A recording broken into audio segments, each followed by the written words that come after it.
Dear students, আসসালামু আলাইকুম। সবাইকে স্বাগত জানাচ্ছি আজকের লেসনে। আজ আমাদের আলোচনার বিষয় হচ্ছে সিম্পল, কম্পাউন্ড এবং কমপ্লেক্স সেন্টেন্সের ট্রান্সফরমেশন। আজ আমি 3টি রুলস নিয়ে আলোচনা করব। এই 3টি রুলসই তোমাদের জন্য খুব ইম্পর্ট্যান্ট। তবে আলোচনার শুরুতে বলে নিচ্ছে, যদি কেউ আমাদের লাস্ট ভিডিওটি মিস করে থাকো, তাহলে এই ভিডিওর ডেসক্রিপশন বক্স থেকে সেই ভিডিওটি আগে দেখে নেবে। কারণ ট্রান্সফরমেশন শেখার পূর্বে এই 3টি সেন্টেন্স সম্পর্কে তোমাদের কিছু বেসিক ধারণা দরকার, এবং লাস্ট ভিডিওতে আমরা সিম্পল, কম্পাউন্ড এবং কমপ্লেক্স সেন্টেন্স সম্পর্কে কিছু বেসিক আলোচনা করেছি। সুতরাং সেই ভিডিওটি না দেখে থাকলে তোমাদের জন্য ট্রান্সফরমেশন অনেকটাই কঠিন হয়ে পড়বে। তাহলে আর কথা বাড়াচ্ছি না, চলে যাচ্ছি মূল আলোচনায়।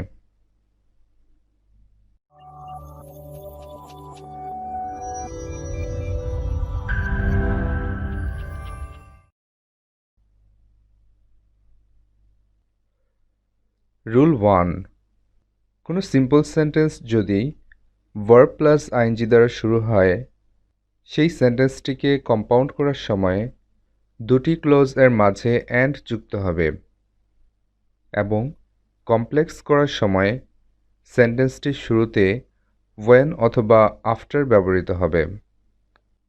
বিষয়টি আমি আরেকবার বলছি, মনোযোগ দিয়ে বোঝার চেষ্টা করো। কোনো সিম্পল সেন্টেন্স যদি ভার্ব প্লাস আইএনজি দিয়ে শুরু হয়, তাহলে কম্পাউন্ড করার সময় দুটি ক্লোজের মাঝে অ্যান্ড বসবে, এবং কমপ্লেক্স করার সময় সেন্টেন্সটি ওয়েন অথবা আফটার দিয়ে শুরু হবে। For example, preparing my lesson I started for school. এটি একটি সিম্পল সেন্টেন্স, কারণ এখানে একটি প্রিন্সিপাল ক্লোজ রয়েছে, সেটি হচ্ছে আই স্টার্টেড ফর স্কুল। আমরা জানি কোনো সেন্টেন্সে যদি একটি ক্লোজ থাকে তাহলে সেটি হচ্ছে সিম্পল সেন্টেন্স।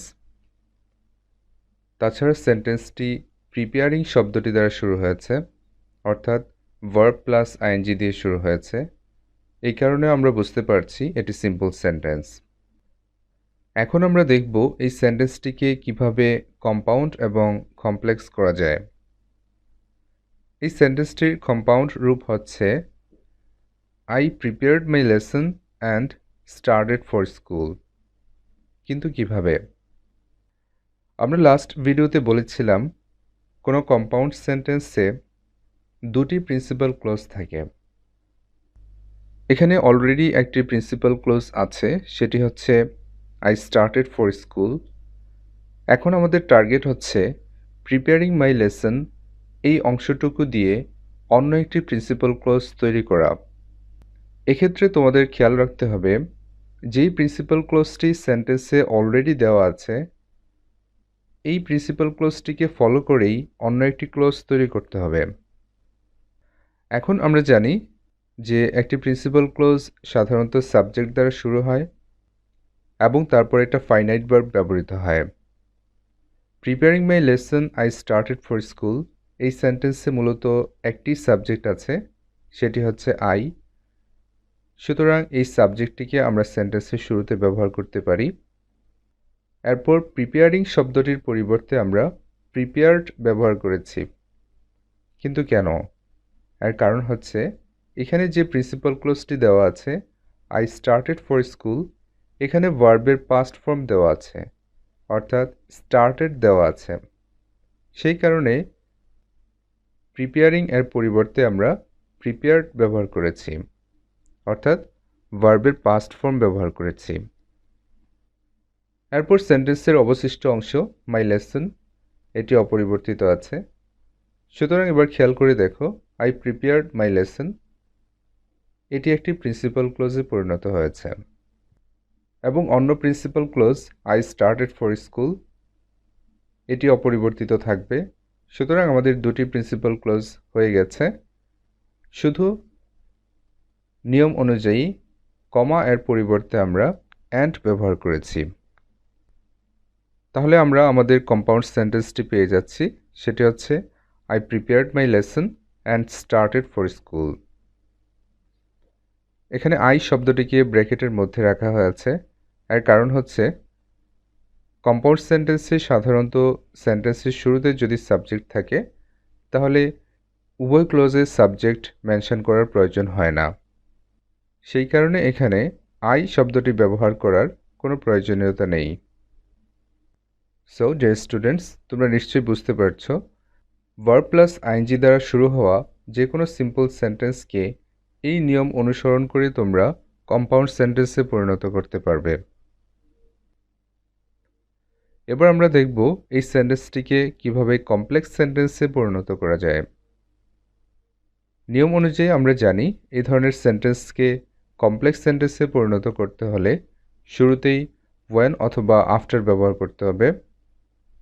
সুতরাং শুরুতেই আমরা ওয়েন অথবা আফটার ব্যবহার করেছি।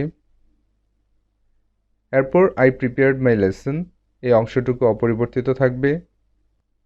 কমপ্লেক্স সেন্টেন্সের নিয়ম অনুযায়ী অ্যান্ড উঠে গিয়ে এখানে কমা ব্যবহৃত হবে।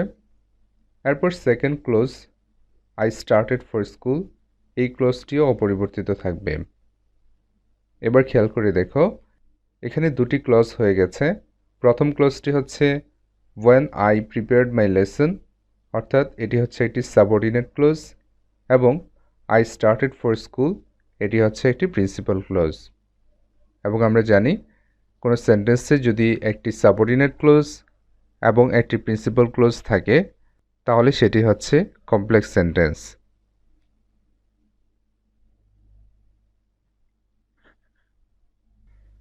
রুল 2, কোনো সিম্পল সেন্টেন্স যদি by plus verb plus ING দ্বারা শুরু হয় তাহলে কম্পাউন্ড করার সময় দুটি ক্লোজের মাঝে অ্যান্ড যুক্ত হবে এবং কমপ্লেক্স করার সময় if plus subject plus verb এই স্ট্রাকচারটি ব্যবহৃত হবে। তবে এখানে মনে রাখার বিষয় হচ্ছে কম্পাউন্ড করার সময় সেন্টেন্সটি ইম্পারেটিভ হয়ে যাবে, অর্থাৎ শুরুতে সাবজেক্ট থাকবে না, সরাসরি মেইন ভার্ব দিয়ে সেন্টেন্সটি শুরু হবে।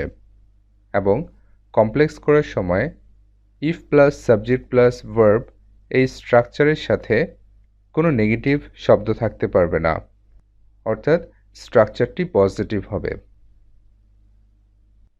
For example, by working hard you can succeed in life.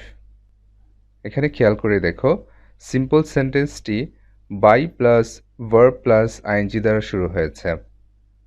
এখন এই সেন্টেন্সটিকে কম্পাউন্ড করলে আমরা পাচ্ছি work hard and you can succeed in life. এর কারণ হচ্ছে রুল অনুযায়ী আমরা জানি কম্পাউন্ড সেন্টেন্সটি ইম্পারেটিভ হয়ে যাবে এবং ইম্পারেটিভ করতে হলে শুরুতেই ভার্বের বেস ফর্ম ব্যবহার করতে হবে। এখানে ভার্ব হচ্ছে ওয়ার্কিং, এর বেস ফর্ম হচ্ছে ওয়ার্ক। এরপর আছে হার্ড, এটি অপরিবর্তিত থাকবে। এরপর রুল অনুযায়ী কমা উঠে গিয়ে অ্যান্ড ব্যবহৃত হয়েছে এবং তারপর সেকেন্ড ক্লোজ এটি অপরিবর্তিত অবস্থায় আছে। সো ডিয়ার স্টুডেন্টস, এটি অ্যাকচুয়ালি খুবই সহজ। এ ধরনের স্ট্রাকচারের ক্ষেত্রে শুধু বাই উঠে যাবে, এরপর মেইন ভার্ব ব্যবহার করতে হবে, কমা এর পরিবর্তে অ্যান্ড ব্যবহার করতে হবে এবং অন্য ক্লোজটি অপরিবর্তিত অবস্থায় থাকবে। এখন আমরা এই সেন্টেন্সটির কমপ্লেক্স ফর্ম নিয়ে আলোচনা করব। এই সেন্টেন্সটির কমপ্লেক্স ফর্ম হচ্ছে if you work hard you can succeed in life. Rule অনুযায়ী আমরা জানি এ ধরনের সেন্টেন্সের ক্ষেত্রে if plus subject plus verb এই স্ট্রাকচারটি ব্যবহার করতে হবে। সেই কারণে প্রথমেই আমরা ইফ ব্যবহার করেছি। এরপর এই সেন্টেন্সের সাবজেক্ট হচ্ছে ইউ, সুতরাং ইফ এর পর ইউ ব্যবহৃত হয়েছে। এরপর ভার্ব, এখানে মেইন ভার্ব হচ্ছে ওয়ার্ক, সুতরাং ইউ এর পর ওয়ার্ক ব্যবহৃত হয়েছে। এরপর ফার্স্ট ক্লোজের অবশিষ্ট অংশ হার্ড, এটি অপরিবর্তিত অবস্থায় আছে। তাহলে আমরা পুরো অংশটি পাচ্ছি ইফ ইউ ওয়ার্ক হার্ড, অর্থাৎ আমরা এখানে একটি সাবঅর্ডিনেট ক্লোজ পেয়ে গেছি। সুতরাং এই ক্লোজটির পর আমরা কমা ব্যবহার করেছি। এরপর second clause you can succeed in life, এটি অপরিবর্তিত অবস্থায় আছে। সো ডিয়ার স্টুডেন্টস, এ ধরনের সেন্টেন্সকে কমপ্লেক্স করাও খুব কঠিন কাজ নয়। এক্ষেত্রে just if plus subject plus verb এই স্ট্রাকচারটি ব্যবহার করতে হবে এবং ক্লোজ দুটির মাঝে কমা ব্যবহার করতে হবে।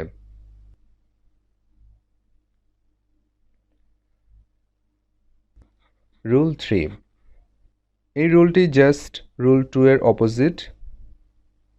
রুল 2তে ছিল by plus verb plus ING, এখানে আছে without plus verb plus ING.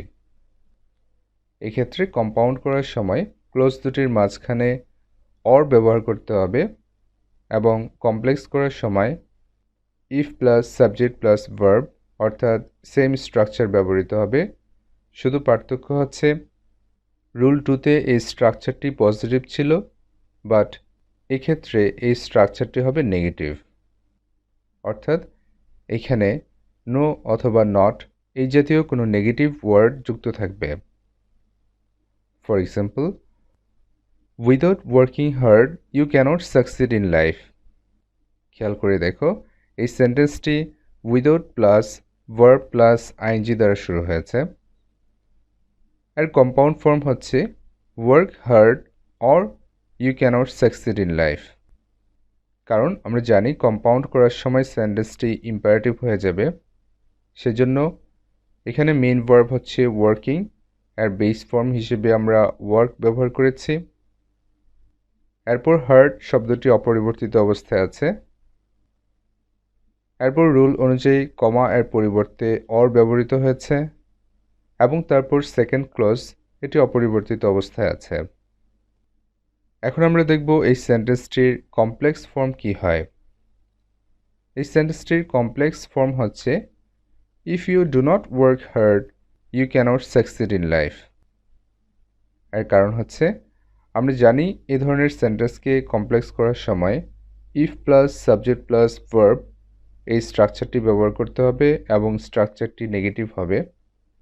সেজন্য শুরুতেই আমরা ইফ ব্যবহার করেছি, এরপর সাবজেক্ট হচ্ছে ইউ, সুতরাং ইফের পর ইউ ব্যবহৃত হয়েছে। এরপর যেহেতু সেন্টেন্সটিকে নেগেটিভ করতে হবে, সেজন্য ইউ এর সাথে ডু নট ব্যবহৃত হয়েছে।